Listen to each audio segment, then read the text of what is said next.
जाति पाति और वर्ण व्यवस्था पाखंड धर्म के खंभे हैं, जो इसको उपयुक्त समझता मेरी समझ में अंधे हैं। जी हाँ दोस्तों, आप तमाम दर्शकों का बहुजन विमर्श चैनल के इस 21वीं एपिसोड में हार्दिक स्वागत और अभिनंदन है।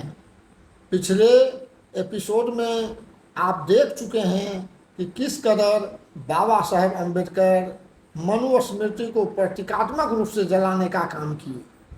यूँ तो तमाम भारतीय ग्रंथों को छोड़कर बाबा साहेब मनुस्मृति को जलाकर इस बात को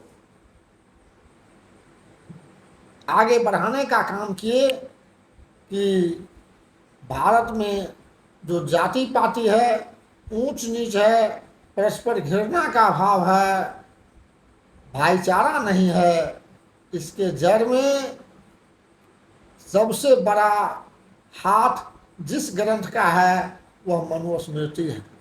तो मनुस्मृति को जलाकर बाबा साहेब अम्बेडकर निश्चिंत हो जाना चाहते थे कि भारत के लोग इस बात को समझें कि जाति पाति ऊंच नीच को खात्मा किए बगैर भारत कभी सशक्त नहीं हो सकता, भारत कभी मजबूत नहीं हो सकता। और बाबा साहब अम्बेडकर 1927 के बाद अपने राजनीतिक, सामाजिक, सांस्कृतिक, बौद्धिक आंदोलन के माध्यम से समाज को जगाने का काम, अवेयरनेस लाने का काम कर एक बहुत बड़ा परिवर्तन का सपना देखा करते थे। बाबा साहेब अम्बेडकर 1935 में जो सेकेंड इंडिया एक्ट बना, उसमें किस तरह बाबा साहेब अम्बेडकर सेक्रीफाइस कर, किस तरह बाबा साहेब अम्बेडकर शिद्दत के साथ, किस शिद्दत के साथ बाबा साहेब अम्बेडकर तमाम मुश्किलातों और कठिनाइयों को झेलते हुए हमारे लिए, हम गरीबों के लिए, डिप्रेस क्लास के लोगों के लिए हक और हुकूक सुनिश्चित करवाए, यह बाद के एपिसोड में बताया जाएगा। 1935 के सेकेंड इंडिया एक्ट में हमारे लिए तमाम अधिकारों को सुनिश्चित करवा दिए। इसके बावजूद भारत में जो व्यवस्था चल रही थी, जो सामाजिक व्यवस्था चल रही थी, वह काफ़ी घृणित व्यवस्था थी, अमानवीय व्यवस्था थी, और उस पर प्रशासन का भी बहुत ज़्यादा जोर नहीं चल पा रहा था। हालांकि ब्रिटिश हुकूमत इस बात के लिए प्रतिबद्ध था कि भारत में जो ऊंच नीच इनइक्वालिटी है वह दूर हो, लेकिन आगे बढ़कर जो विक्टिम क्लास के लोग थे, तो जब विक्टिम क्लास के लोग अंग्रेज़ों का साथ देते इस मामला में, या कोई उस तरह से खड़ा होकर अंग्रेज़ों को इस बात का एहसास करवाते कि हम तैयार हैं परिवर्तन के लिए, तब जाकर यह काम होता। उसी कड़ी में बाबा साहेब अम्बेडकर खड़ा हुए और बाबा साहेब अम्बेडकर के कमिटमेंट को देखते हुए, दीनहीन डिप्रेस क्लास के प्रति उनके झुकाव को देखते हुए बाबा साहेब अम्बेडकर को 1942 में लेबर मेंबर बनाया गया ब्रिटिश वायसराय के एग्जीक्यूटिव काउंसिल का। बाबा साहेब अम्बेडकर 15 अगस्त 1936 को इंडिपेंडेंट लेबर पार्टी बनाकर भारत के तमाम मजदूरों, और ख़ासकर मजदूर डिप्रेस क्लास से ही हुआ करते थे, उनकी हर तरह की बेहतरी के लिए बाबा साहब अम्बेडकर दिन रात काम करते थे, दिन रात सोचा करते थे, और उनके सोचने के बावजूद, काम करने के बावजूद जो परिवर्तन होना चाहिए वह परिवर्तन नहीं हो पा रहा था। बाबा साहब दो स्तर पर काम कर रहे थे। एक तो स्तर उनका था कि भारत के जितने भी डिप्रेस क्लास के लोग हैं उनके बीच जाकर अवेयरनेस फैलाना, उनके स्वाभिमान को जगाना, उन्हें एजुकेट करना, सोशली एजुकेट करना, और दूसरा काम था कि अपने लोगों को जगाकर, अपने लोगों का कहने का मतलब डिप्रेस्ड क्लास के लोगों को जगाकर बाबा साहेब अंग्रेज़ों को, ब्रिटिश हुकूमत को इस बात का एहसास भी कराना चाहते थे कि अब हम भारत के डिप्रेस्ड क्लास के लोग जग चुके हैं, अब आप भी कानून बनाकर इनकी बेहतरी के लिए उपाय करें। ऐसे तो कहावत भी है, God helps them who helps themselves, अर्थात कुदरत भी उन्हीं की मदद करता जो अपनी मदद खुद करता है। तो बाबा साहब अम्बेडकर काफ़ी यत्न किए, काफ़ी प्रयास किए, और सेकेंड इंडिया एक्ट बनने के बाद भी जो लोग डिप्रेस्ड क्लास के थे, डिप्रेस्ड थे, हजारों वर्ष से तंग तबाह थे, तो अपनी बेहतरी के लिए सोच नहीं पाते थे, और बाबा साहब अम्बेडकर उनके बीच जाकर उनको जगाने का, झकझोरने का काम करते थे।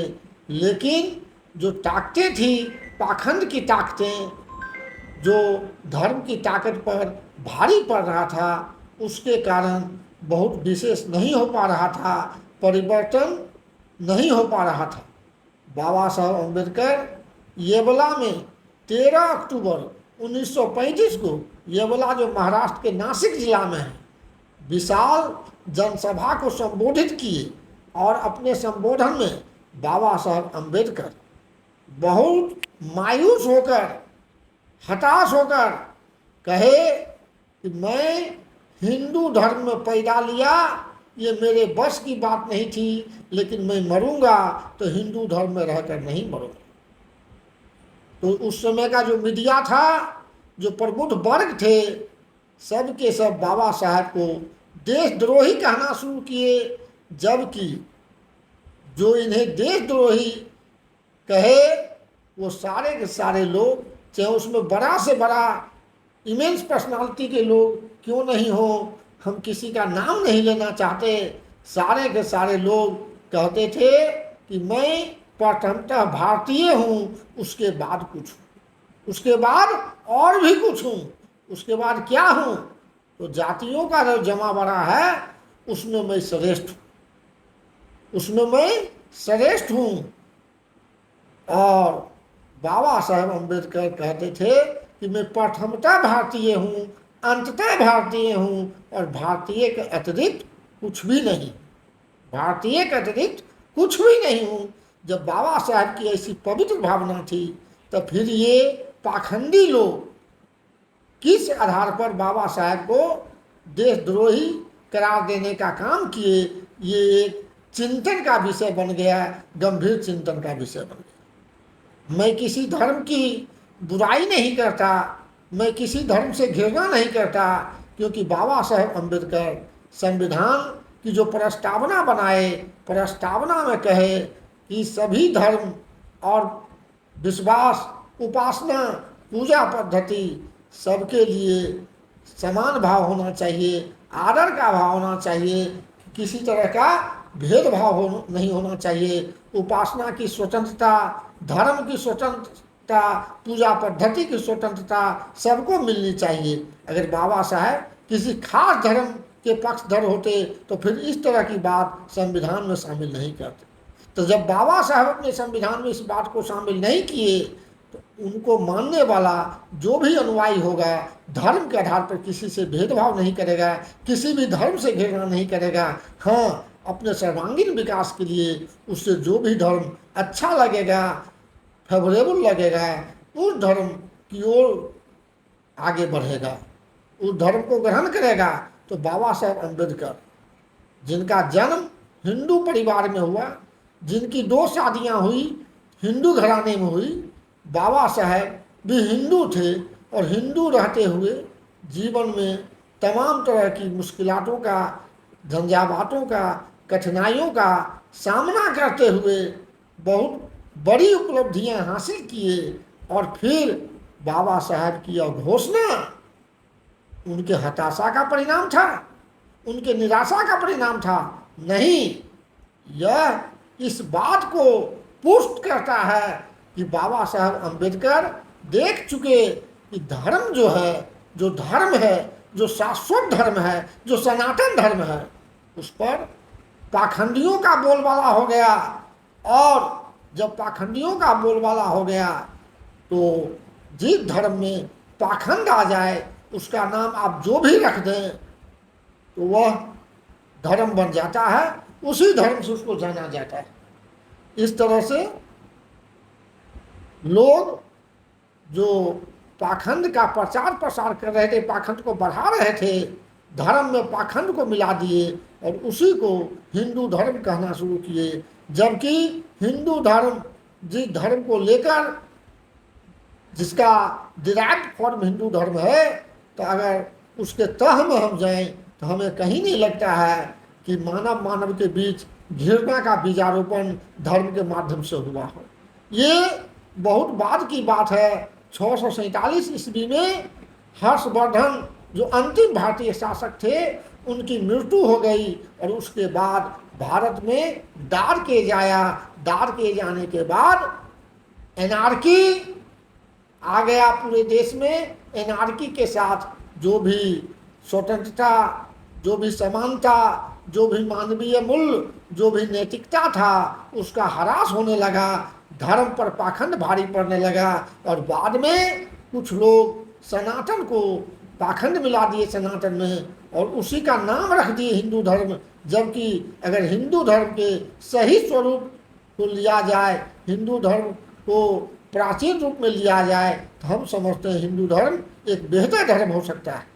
बाबा साहब अम्बेडकर भी काफ़ी प्रयास किए कि हिंदू धर्म और धर्म ग्रंथ में जो भी बुराइयां हैं उन सारी बुराइयों को हटा करके एक कोड ऑफ कंडक्ट बनाया जाए, जिसके आधार पर लोग, भारतीय लोग नैतिकवान हों, चरित्रवान हों, एक दूसरे से प्रेम करें, भाईचारा के साथ रहें, कोई किसी के साथ घृणा नहीं करे।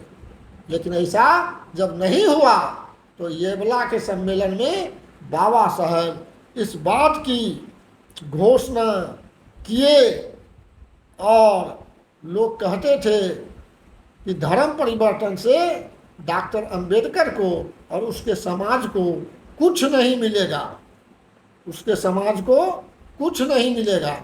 बाबा साहब अम्बेडकर इन सारी बातों को नजरअंदाज करते रहे और जैसे ही धर्म परिवर्तन की घोषणा किए, बाबा साहब के पास दूसरे दूसरे तमाम धर्म के प्रतिनिधि आकर के बाबा साहब से बातचीत किए और बातचीत करके जो जो ऑफर दिए तो उसकी भी यहाँ थोड़ा चर्चा हम करना चाहेंगे।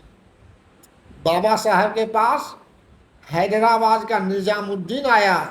बाबा साहब को उसने कहा कि बाबा साहब, आप हिंदू धर्म छोड़ने की घोषणा किए हैं, आपका हम इस्तकबाल करते हैं और हम आपके समाज के लिए अच्छा से अच्छा काम तो करेंगे ही, लेकिन आप यदि मुस्लिम धर्म स्वीकार कर लें तो आपको हम 600 करोड़ रुपया देंगे। ये आज का 600 करोड़ नहीं, उस समय का 600 करोड़ यदि बाबा साहब ले लेते तो हम समझते हैं कि आज अंबानी अडानी बाबा साहब के नज़दीक कुछ नहीं होते। और ये तो बाबा साहब की बात हम किए, महात्मा ज्योतिबा फूले जिनका ट्रांजैक्शन रतन, जिनका ट्रांजैक्शन जो टाटा परिवार था, टाटा घराना था, उनसे कहीं ज़्यादा ट्रांजैक्शन था।